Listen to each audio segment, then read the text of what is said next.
দীর্ঘ ১০৮ বছরেও সম্প্রসারণ হয়নি নেত্রকোনার ১২ কিলোমিটার রেললাইন।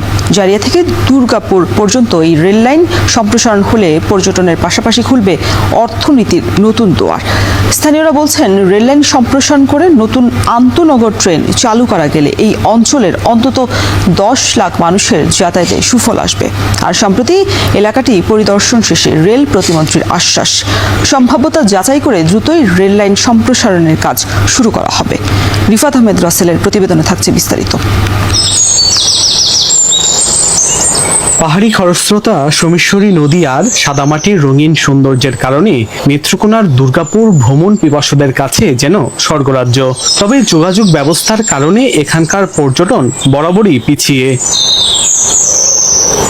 জারিয়া থেকে দুর্গাপুর পর্যন্ত মাত্র ১২ কিলোমিটার হলেও ১০৮ বছরেও চালু হয়নি রেল সেবা। এই পথ রেল লাইনের সাথে সংযুক্ত করার জন্য দীর্ঘদিন ধরে দাবি জানিয়ে আসছেন ৪ উপজেলার অন্তত ১০ লাখ বাসিন্দা। দেশ ৩ বার স্বাধীন হইল, কিন্তু অদ্যাবধি আমরা রেলের মুখ দেখতে পারি নাই। আমরা নগদে চাচ্ছি জারিয়া থেকে একটা আন্তনগর ট্রেন চালু হোক। ট্রেনের ব্যবস্থাটা যদি দুর্গাপুর আমাদের হইতো তাহলে অনেক সুবিধা হতো।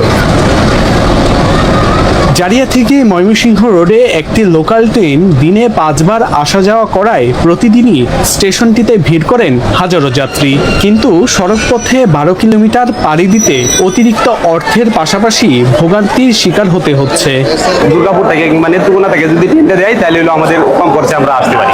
৩ থানা মিলে প্রায় ৫ লক্ষের মতো লোক চলাফেরা করে ঢাকা পর্যন্ত। তো এই ৫ লক্ষ লোকের জন্য অনেক সুবিধা হবে।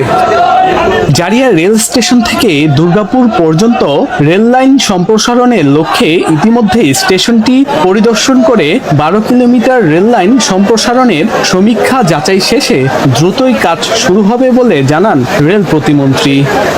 অনেকটা জায়গা একবার করতে হবে, প্লাস এটার বাস্তবায়ন করতে যে সকল সমস্যার সম্মুখীন হতে হবে সেগুলি বাস্তবায়ন করে এটিকে কিভাবে অগ্রসর করা যায় সেই ব্যাপারে আমরা মন্ত্রণালয়ে আমরা এইসব মিটিং করব। তবে আজকে আমরা সরজমিনে সবকিছু দেখে গেলাম। দীর্ঘদিনের দাবির পরিপ্রেক্ষিতে আন্তনগর কিশোরগঞ্জ এক্সপ্রেস ট্রেনটিকে জারিয়া পর্যন্ত বর্ধিত করতে ইতিমধ্যেই ডিও লেটার পাঠানো হয়েছে। ট্রেনটি চালু হলে শুধু অর্থ আর সময় নয়, সব দিকে সাশ্রয়ী হবে বলে মনে করছেন deputy speaker barrister Kaiser Kamal. সময় না শুধু উপকার হবে, সময় বাঁচবে, স্কুল কলেজ ছাত্রছাত্রী রুগী টুগী সব দিক দিয়ে মিলে যোগাযোগ ব্যবস্থা বা নেটওয়ার্কিং যখন উন্নত হয় তখন মানুষের জীবন মানের উন্নত হয়। তো সেটাই করার চেষ্টা করছি। ১৯১২ সাল থেকে শুরু হয়ে ১৯১৮ সালে বাণিজ্যিকভাবে শ্যামগঞ্জ থেকে জারিয়া জাঞ্জাল হয়ে দুর্গাপুরের রেল লাইন সম্প্রসারণ করার সিদ্ধান্ত গৃহীত হলেও পরবর্তীতে যুদ্ধসহ নানা সংকটে আজও দুর্গাপুর পর্যন্ত রেল লাইন সম্প্রসারণ হয়নি।